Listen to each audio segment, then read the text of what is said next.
கர்த்தருக்கு பிரியமானவர்களே, கர்த்தராக இயேசு கிறிஸ்துவின் நாமத்தில் உங்களுக்கு என்னுடைய அன்பின் வாழ்த்துக்கள். இந்த அதிகாலை வேளையில வாய்ஸ் ஆஃப் ஜீசஸ் நிகழ்ச்சியின் மூலமா உங்களை சந்திக்கிறது ரொம்ப சந்தோஷம். கர்த்தர் நம்முடைய ஊழியத்திற்கு கொடுத்த பெயர் வல்லமையுள்ள தேவனின் ஊழியங்கள், மைட்டி காட்ஸ் மினிஸ்ட்ரிஸ் அப்படின்னு சொல்லி ஒரு வல்லமையான பெயரை கர்த்தர் நமக்கு கொடுத்தார். அதே போல வல்லமையான காரியங்களை செய்து கொண்டிருக்கிறார். பாருங்க, இன்னைக்கு உங்களுடைய ஊழியத்துல ஏதோ ஒரு சின்ன பிரச்சனை, நீங்க கர்த்தருக்காக வைராக்கியமா ஒரு ஊழியத்தை ஆரம்பித்திருக்கிறீர்கள், தொடங்கி இருக்கிறீர்கள், சின்ன சின்ன காரியங்களை செய்து கொண்டிருக்கிறீர்கள். ஆனால் இது அற்பமான ஆரம்பம்தான். அநேகர் அசட்டை பண்ணி கொண்டிருக்கிறார்கள் இல்லையா? இதை கர்த்தர் சம்பூர்ணமாக மாற்றுவார். கவலைப்படாதீங்க. ஏன்னா நீங்க கர்த்தருக்காக வைராக்கியமா ஊழியத்தை செய்ய தொடங்கி இருக்கிறீங்க. இல்ல சிலருக்கு பாத்தீங்கன்னா அழைப்பு இருக்கும், என்னை கர்த்தர் அழைப்பாரு அழைப்பார் அழைப்பாருன்னு சொல்லி காத்து கொண்டே இருப்பாங்க. அப்படி காத்திருக்கிறவர்களுக்கும் கூட உங்களுக்கும் கர்த்தர் ஒரு வல்லமையான ஊழியத்தை வைத்திருக்கிறார். நீங்க தொடர்ந்து செய்ய தொடங்க வேண்டும், சரிங்களா? ஆனால் பாருங்க, கர்த்தர் நமக்கு ஊழியத்தை கொடுப்பதுண்டு, ஊழிய வாசல்களை திறப்பதுண்டு. ஆனாலும் இந்த ஊழியத்துல சில சோர்வுகள் அவ்வப்போது வருகிறதுண்டு. வெளியே இருந்தும் சோர்வுகள் வருவதுண்டு, நம்ம கூட இருக்கிறவர்களாலே நமக்கு சோர்வுகள் வருவதுண்டு. சில பேர் பகுதி நேரமா ஊழியம் செய்வாங்க கர்த்தருக்கு, சிலர் முழு நேரமா அர்ப்பணித்திருப்பார்கள் ஊழியத்திற்காக. அவர்களுக்கு அநேக துன்பங்களை, தொந்தரவுகளை, சோர்வுகளை பிசாசானவன் கொண்டு வருவான், குற்றம் சுமத்துவான். நீங்க நல்லா விளங்கி கொள்ளணும். முதலாவது, ஊழியம் செய்கிறவர்களுக்கு ஏற்படுகிற பாடுகளில் ஒண்ணு, அநேகர் உங்களை குற்றம் சுமத்துவார்கள், உங்களுடைய ஊழியத்தை குற்றம் சுமத்துவார்கள். இந்த மாதிரியான காரியத்துல நாம் கவனமாக விழிப்பாக இருக்க வேண்டும். இன்னைக்கு ஏதோ ஒரு காரியம் உங்களை போட்டு வாட்டி வதைத்து கொண்டிருக்கிறது இல்லைங்களா? கஷ்டப்பட்டு கொண்டிருக்கிறீங்க. மனதுக்குள்ளேயே இப்படி ஒரு ஊழியம் கர்த்தர் கொடுத்திருக்கிறார், நான் வைராக்கியமா செய்கிறேன், ஆனா இந்த மாதிரி காரியங்கள்லாம் எனக்கு நடந்து கொண்டிருக்கிறது, ஒரு ஒத்துழைப்பு இருக்க மாட்டேங்குது, என்னை குற்றம் சுமத்துறாங்களே அப்படின்னு சொல்லி நீங்கள் சொல்லி மனதிலே நினைத்து கொண்டு இந்த வாய்ஸ் ஆஃப் ஜீசஸ் நிகழ்ச்சி என்று பார்த்து கொண்டிருப்பீர்கள்னு சொன்னா கர்த்தர் உங்களிடம் என்று பேச விரும்புகிறார். நீங்கள் எடுத்துக்கொள்ள வேண்டிய வேத புஸ்தகம் சங்கீதங்களின் புஸ்தகம் 34ஆம் அதிகாரத்துல 22ஆம் வசனம். கர்த்தர் தமது ஊழியக்காரரின் ஆத்துமாவை மீட்டுக் கொள்கிறார், அவரை நம்புகிற ஒருவன் மேலும் குற்றம் சுமராது. பாருங்க, கர்த்தர் தம்முடைய ஊழியக்காரனின் ஆத்துமாவை மீட்டுக் கொள்கிறவராயிருக்கிறார். அவரை நம்பி ஊழியம் செய்கிற, அவரை நம்பி இருக்கிற கர்த்தர் எனக்கு இதை செய்வார், கர்த்தருக்காக நான் இதை செய்தே தீருவேன். எவ்வளவு பேர் எதிர்த்து நின்னாலும் சரி, யார் எனக்கு முன்பாக தடையாக வந்தாலும் சரி, எவ்வளவு தடைகளை பிசாசானவன் எனக்கு முன்பாக போட்டாலும் சரி, எதற்கும் நான் சலித்து போக மாட்டேன், எதற்கும் நான் மயங்க மாட்டேன், எதற்கும் கவலைப்பட மாட்டேன் அப்படின்னு சொல்லி வைராக்கியமாக நிற்கிற ஒவ்வொரு ஊழியக்காரர்களுக்கும், ஒவ்வொரு ஊழியக்காரிகளுக்கும் உங்களை நோக்கி இந்த வசனம் வருகிறது. அவர் உங்கள் ஆத்துமாவை மீட்டுக் கொள்கிறார். தொய்ந்து போய் விடாய்த்து போய், இந்த ஊழியம் என்ன பிரதர், அவ்வளவுதானா பிரதர், என்னால் இது திரும்ப எடுத்து நிறுத்த முடியாதா, விட்டுட்டேனே, சுவிசேஷம் நிறைய பண்ணுவேன், அநேகருக்காக ஜெபிப்பேன், அநேகர் சுகம் பெறுவாங்க பிரதர், ஆனா இப்ப அந்த ஒரு சூழ்நிலை இருக்க மாட்டேங்குதே, நானே சோர்வா இருக்கேன், நான் எப்படி பிறருக்கு கை வைத்து எண்ணெய் பூசி நான் ஜெபிப்பது பிரதர் அப்படின்னு சொல்லி நீங்க சோர்ந்து போயிருக்கலாம். ஊழியத்தை விட்டே சிலர் கூட போயிருக்கலாம்.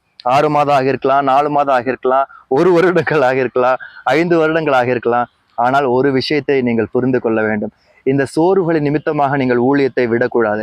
அது கர்த்தர் நம்மை பண்படுத்துகிற, புடமிடுகிற காரியம். நம்ம கொஞ்சத்துல உண்மையா இருக்கிறோமா, நமக்கு அநேகத்தை கொடுக்க நம்ம பாத்திரவான் தானான்னு சொல்லி கர்த்தர் சோதிக்கிற காரியங்கள், புடமிடுகிற காரியங்கள் தான். அதிலேயே நம்ம சோர்ந்து போயிட்டு ஊழியத்தை விட்டுட்டோம்னா எப்படி சொல்லுங்க? ஆனால் கர்த்தர் என்று உங்களை பார்த்து சொல்லுகிறார், அவரை நம்பி இருக்கிற ஒருவர் மேலும் குற்றம் சுமராது, ஊழியக்காரர்கள் ஒருவர் மேலும் குற்றம் சுமராது, ஊழியக்காரிகள் ஒருவர் மேலும் குற்றம் சுமராது. இன்று அநேக குற்றம் சுமத்துகிற காரியங்களை நம்ம பார்க்க முடிகிறது இல்லைங்களா? அவர்களுக்கு நான் சொல்லுகிறேன், கர்த்தர் உங்களுக்கு சொல்லுகிறார், உங்கள் மீது இருக்கிற குற்றம் நீங்கும், உங்கள் மீது இருக்கிற வீண் பழி நீங்கும். கர்த்தர் அதை செய்தே தீருவார். நீங்கள் யார், உங்களோடு கர்த்தர் தான் இருக்கிறார் என்பதை ஒவ்வொருவருக்கும் கர்த்தர் வெளிப்படுத்துவார்.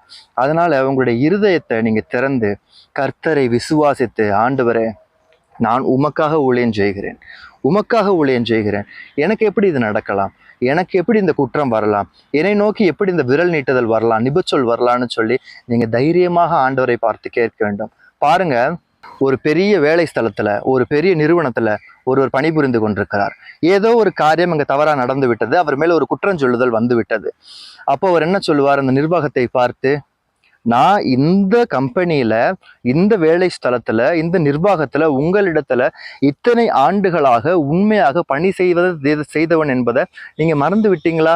நான் எவ்வளவு காரியங்கள்ல உண்மையா இருந்திருக்கிறேன்னு சொல்லி ஆர்கியூ பண்ணுவாங்க, விவாதம் பண்ணுவாங்க, தன் நியாயத்தை எடுத்து சொல்லுவாங்க இல்லையா? நம்ம கர்த்தரிடத்துல நம்ம நியாயத்தெல்லாம் எடுத்து சொல்ல வேண்டாம், ஜனங்களிடத்துல நம்ம நியாயத்தெல்லாம் எடுத்து சொல்ல வேண்டாம். உங்கள் மீது இருக்கிற கலக்கங்களையும் கரைகளையும் கர்த்தர் நீக்குவார். உங்கள் மீது இருக்கிற குற்றங்களை அவர் நீக்குவார், குற்ற சொற்களை அவர் நீக்குவார். நீங்க எவ்வளவு உண்மையா ஆண்டவர் ஆராதிச்சீங்க, எவ்வளவு உண்மையா ஊழியம் செஞ்சீங்க, எவ்வளவு ஆத்தும தாகம் உங்களுக்கு இருந்தது அப்படிங்கிற ஒவ்வொரு காரியத்தையும் கர்த்தர் ஆராய்ந்து அறிந்திருக்கிறார் இல்லையா? அதனால உங்களை கைவிட்டுடுவாரா? உங்க ஊழியத்தை கைவிட்டுடுவாரா? உங்க ஊழியம் எழுந்து நிற்க வேண்டிய ஊழியம், உங்க ஊழியம் சோறு உற்று படுத்திருக்க வேண்டிய ஊழியம் அல்ல. உங்க ஊழியம் அநேக ஊர்களுக்கு செல்ல வேண்டிய ஊழியம். உங்களை கொண்டு கர்த்தர் பெரிய காரியங்களை செய்யவிருக்கிறார். நீங்கள் இதுவரைக்கும் செய்தது, இதுவரைக்கும் பார்த்த காரியங்கள் 10% கூட அல்ல. இதிலும் பெரிதான காரியங்களை கர்த்தர் உங்களை கொண்டு செய்ய விரும்புகிறார். அதை நாம் விசுவாசிக்க வேண்டும். நாம் ஒரு விசையாய் நம் கண்களை மூடி இருதயத்திலே கை வைத்து நம்மை ஒப்பு கொடுப்போமா? நம் ஊழியத்தை ஒப்பு கொடுப்போமா? இது கர்த்தர் கொடுத்த ஊழியம் இல்லையா? கர்த்தரே இதை நடத்துவார். கலக்கம் கொள்ளாதீங்க. கண்களை மூடுவோம், இருதயத்திலே கை வைத்துக் கொள்வோம். இயேசுவே உமக்கு ஸ்தோத்திரம். ஆண்டவரே, இது உம்முடைய ஊழியம், நான் உம்முடைய ஊழியக்காரன், நான் உம்முடைய ஊழியக்காரி. நீரே இதை நடத்துகிறதற்காக ஸ்தோத்திரம். எனக்கு விரோதமாக எழும்புகிற எல்லா நாவுகளையும் நீர் கட்டுகிறதற்காக ஸ்தோத்திரம். என் மீது எழும்பின எல்லா குற்ற காரியங்களையும் நீர் உடைத்து போடுகிறதற்காக ஸ்தோத்திரம். என் ஊழியம் எழும்புகிறது. நான் எழும்பி உமக்கு ஊழியம் செய்ய ஒப்பு கொடுக்கிறேன் ஆண்டவரே. அநேக ஜாதிகளை நொறுக்க, மலைகளை நொறுக்க, குன்றுகளை பதறாக்க நான் ஒப்பு கொடுக்கிறேன். கூர்மையும் புதிதுமான எந்திரமான நீரை மாற்றுவீராக. நீர் செய்ததற்காக ஸ்தோத்திரம். என் ஆத்துமாவை நீர் மீட்டு கொண்டதற்காக நான் துதிக்கிறேன். உம்மை நம்பி இருக்கிறதனால் என் மேல் குற்றம் சுமராமல் இருக்கிறதற்காக ஸ்தோத்திரம். உம்முடைய வல்லமையுள்ள கரம் என் ஊழியத்தை நடத்தட்டும். நான் அல்ல, நீர் நடத்துவீராக ஆண்டவரே. நீர் அப்படியே செய்யும். இயேசுவின் நாமத்தில் பிதாவே. ஆமேன்.